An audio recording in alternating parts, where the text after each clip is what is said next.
Hey guys, welcome back to my YouTube channel. Today is kind of weird. But actually this week has been crazy. Let me set my recording device on. So yeah, as I was saying, this week has been tough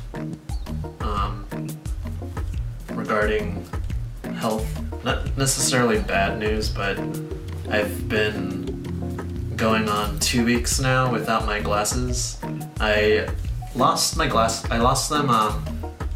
sometime between my last episode of Sketch Soup and now, and it's been a strain on my eyes, so haven't been able to do much as far as, well, no.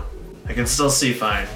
My vision isn't terrible, but I can't see things far away without my glasses, and using them makes it easier to drive for me, especially at night.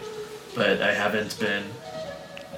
since I haven't been wearing them, I've noticed my vision has not gotten worse, but my eyes are a bit irritated from not being able to see clearly far distances. But other than that, I also had a physical injury regarding my back. I noticed it early in last Saturday. We were at a buffet, and after we had eaten that night, I noticed a pain in my lower right back. And at first I thought it was just a knot in my back, but then the next day it kind of progressed into a slight pain, sort of like a dull pain. And then on Monday it still felt like a knot in my back. I tried massaging it with a tennis ball. Like, I just laid down on the floor and had a tennis ball underneath my back, but I don't know if that made it worse. The following morning though, I had an extreme pain radiating out from the lower right of my back to the right of my abdomen, and then creeping up to the front of my chest when I would try to get up in the morning. And that pain lasted the whole day. But I ended up going to urgent care on that morning. And so now I have muscle relaxers and some topical gel. Actually, let me grab that for you.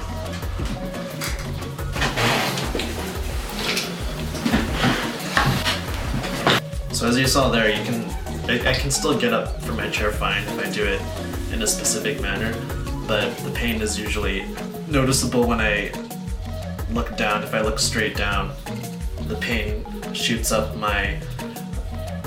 from my lower right back to my upper right flank.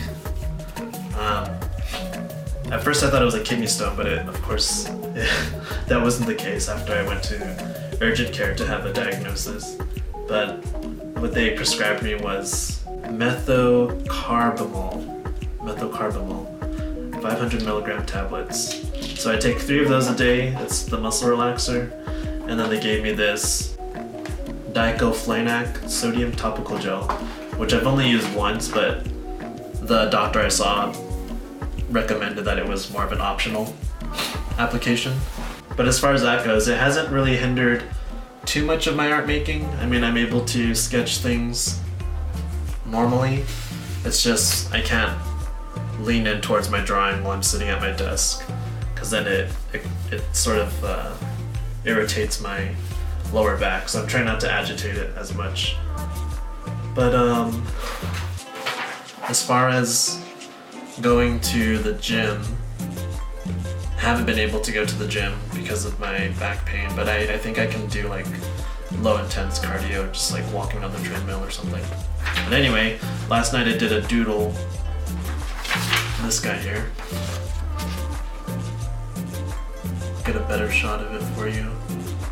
I was going to record it for Sketch Soup,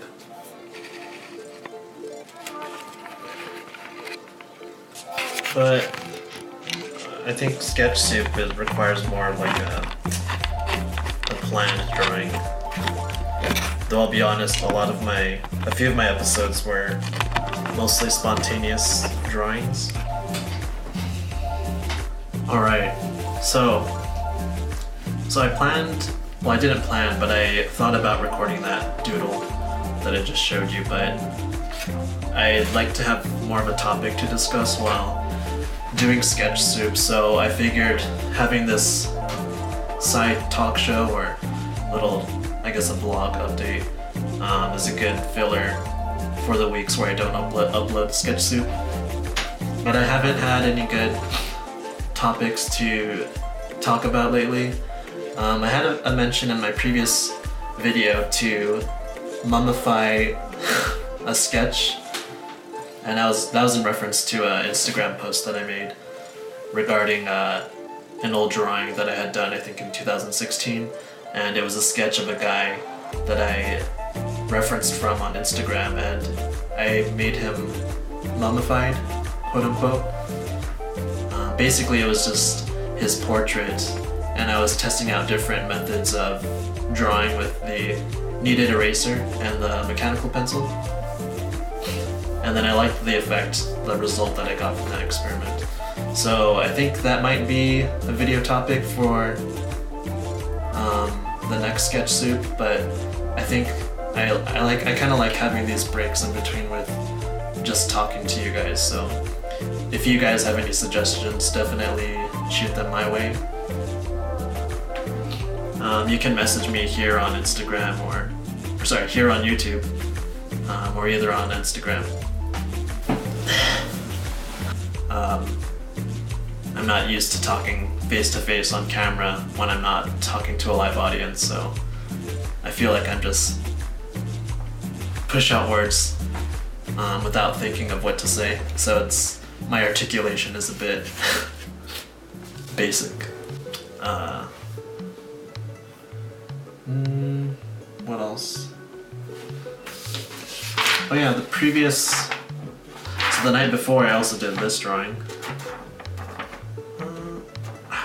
Okay.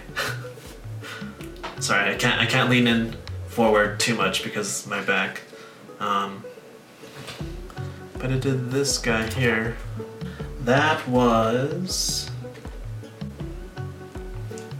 a doodle from Jason, and his Instagram handle I'll link below, but he goes by Nerdrilla on Instagram, and he's a bodybuilder that I've been following for quite a while now.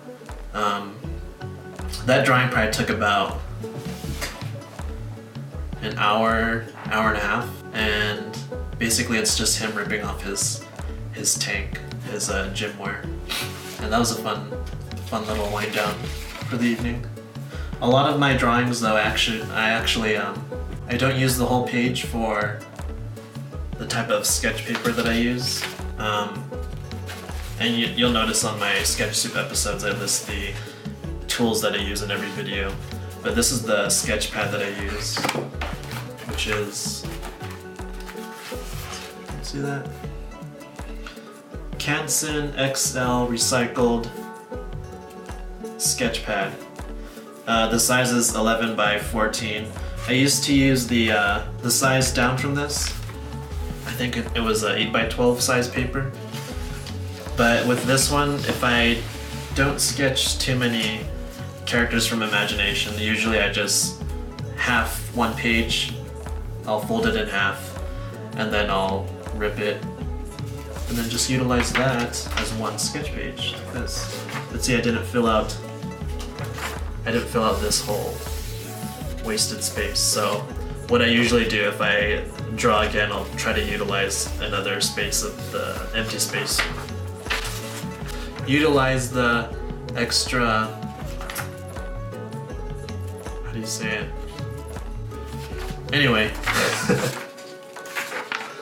Yeah, I'll utilize the blank space here for another drawing or sketch. But that's usually how it goes. And I've also been doing some live streaming on Instagram. I actually did two live streams in the past 4 days, and those are pretty fun. I remember I used to Twitch do Twitch live streams.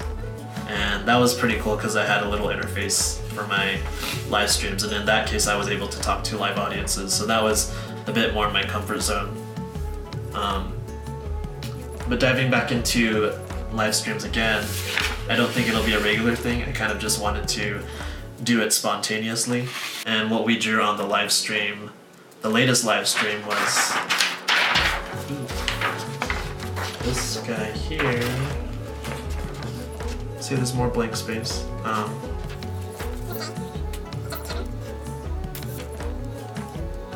So yeah, that's from the same scene as this top drawing that I posted a few days ago on my Instagram as well. So you can see the process. And sorry, I kind of look disheveled right now, but I am off today from work, so I kind of just got up, had my oatmeal for breakfast, and then I decided to record this for you guys.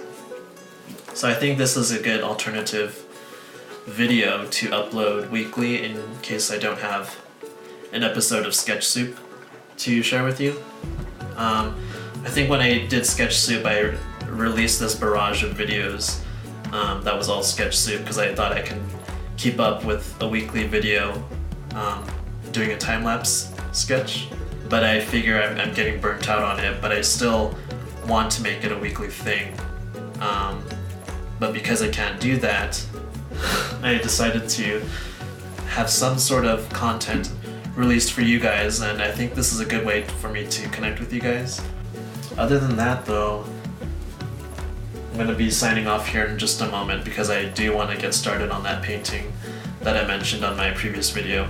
I've been saying I'd get around to painting it and that I would do it on my off day, and today is now my chance to do it.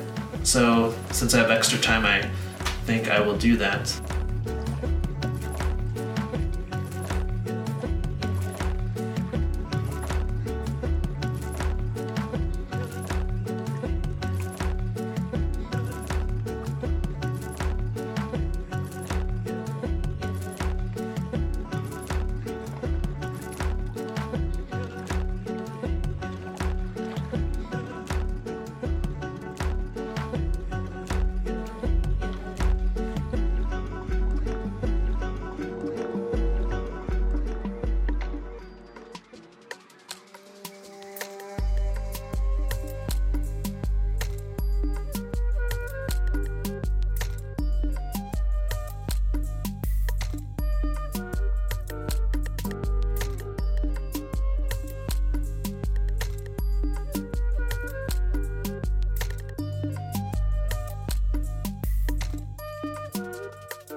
Alright guys, it's Sunday, so it's been 3 days since I tackled the oil painting, and here was the result.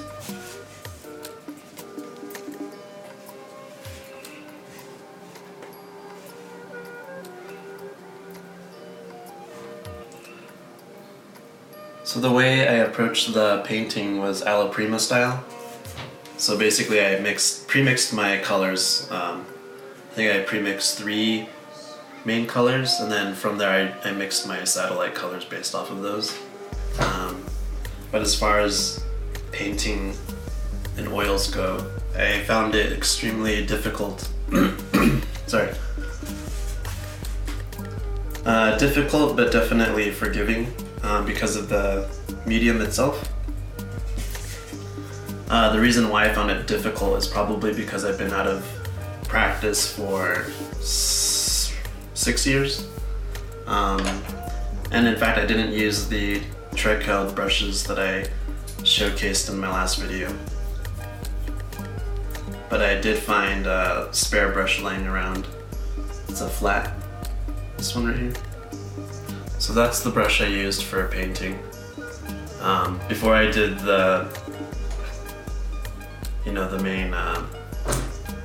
before I jumped into actual painting, I did an undersketch with same brush and raw umber, but I also used this brush to do a wash, just to get rid of the white on the canvas. But yeah, I kind of sort of just, I approached it methodically, but then towards the middle of the progress of the painting, I sort of just let loose with the oil. But really, I think I should have picked an image to paint from that was more simplified in forms. But I usually take my references from photos or videos, so I probably should be painting from a still life instead. That way I have complete control over the lighting. As far as that goes, I was able to use the... Actually, let me get it for you. So I was able to try out the linseed oil soap. This guy right here. And I'm guessing they put linseed in the actual soap bar itself, because when I used it, it does smell of linseed oil. And then following with that, I was able to use this brush restorer for the first time. And it's interesting because the scent of this kind of smells like hair conditioner. And once applied to the brush, you kind of just massage it into the brush after washing. So you kind of massage it into the bristles here. And then once that's finished, the next day I noticed that the brush had a stiffness to it. Sort of like when you buy a new pack of paintbrushes, it has that glue that holds it together. So I guess it reshapes the brush and maintains the shape of it. So I'm guessing I'll be using that regularly every time I paint. Here's the mop brush. I've prepared other surfaces to paint on, so I'm definitely going to do more practice runs with the painting. This is definitely just diving right back into it. You can see the brush strokes here. I'm trying to get softer strokes, but I don't know if it's dependent on the medium or the control of the brush or the type of brush you use. But if you'll notice, and I'll get a better shot for you, but a lot of the brush strokes are very visible. They're sort of blocky. Okay, so here's the close-up of the painting.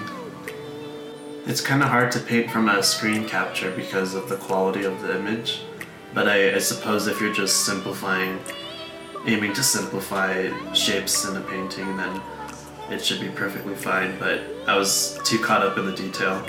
I was trying to get all the hair and, you know, the hair on his beard and on his noggin, and then especially on the eye sockets. And I kind of screwed up the painting towards the end in terms of the rendering on the eye, because I went back in to paint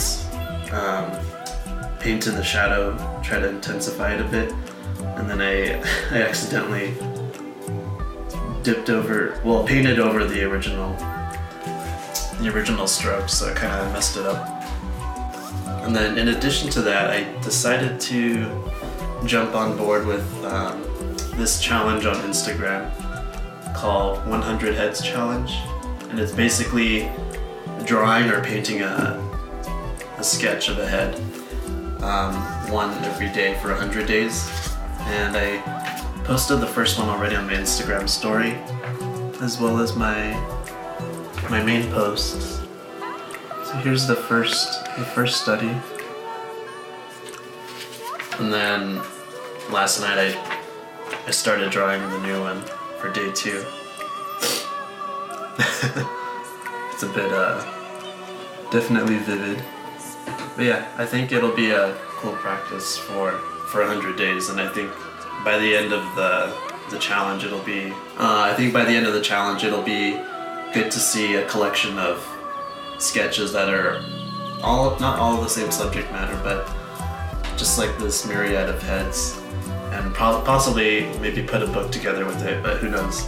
I'm kind of excited to see the end of the journey of this little challenge, but I suppose I should keep up with it first before I rely on that. This came in the mail too.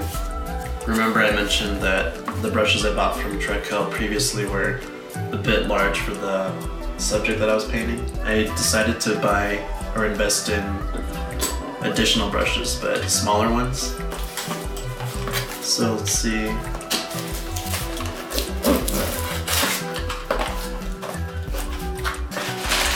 This actually looks like it's the number 8 long flat. So that one's the number 8 long flat, and I believe it's 10 inches.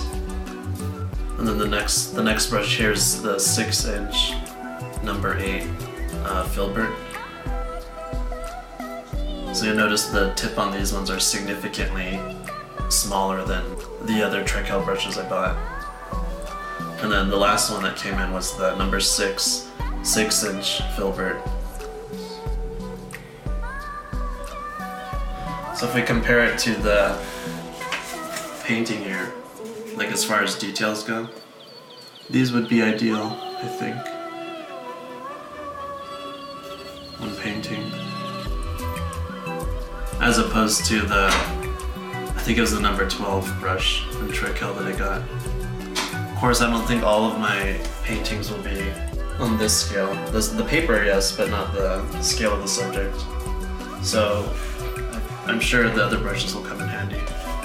So here's the number 12 filbert brush in comparison to the painting. So I guess for blocking in masses of color, this would be ideal. Yeah, the 100 heads challenge, if you want to check it out, there's an Instagram profile called 404 Taken, and I think it's a collaborative effort between different artists, and I think just building a community around different art projects online. And one of the latest projects is the 100 heads challenge, so if you want to go take a peek at it, you can search the hashtag 100 heads, and then also look up the profile 404 Taken. I believe the project, if I can find it. So according to their page, the project started from 2 artists on Instagram, Joe Forey and Joe Mart84, and of their recent completion of the 100 heads back in January, it kind of started this trend on Instagram for different artists. You can do 100 heads in different mediums, so it doesn't have to be all in pencil. It can be paint, pencil, digital. So I guess anything that, as long as the subject matter is a head. So I think that'll be a cool little challenge, and I think it'll definitely help improving your technical skills if that's what you're focusing on. But definitely there's room for expression. So what I want to show you guys was the resulting palette for that painting. I haven't cleaned it off yet. I still need to invest in a razor blade. So in the meantime, you can see... Okay, so here's the resulting palette.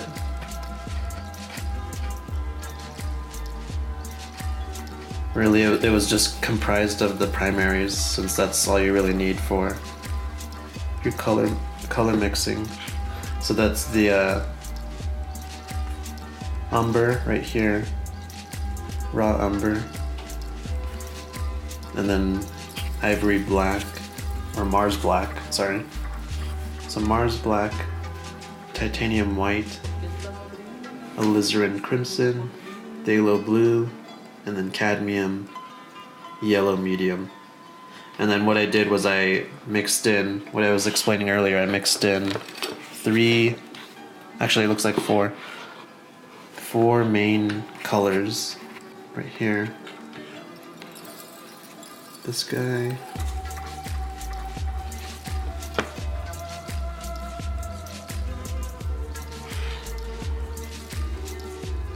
so those 4. One of them was for dark values and shadow, and then midtones for like the main skin tones of the subject. And then also this grayish, this muted green color, which was also for the flesh of the skin.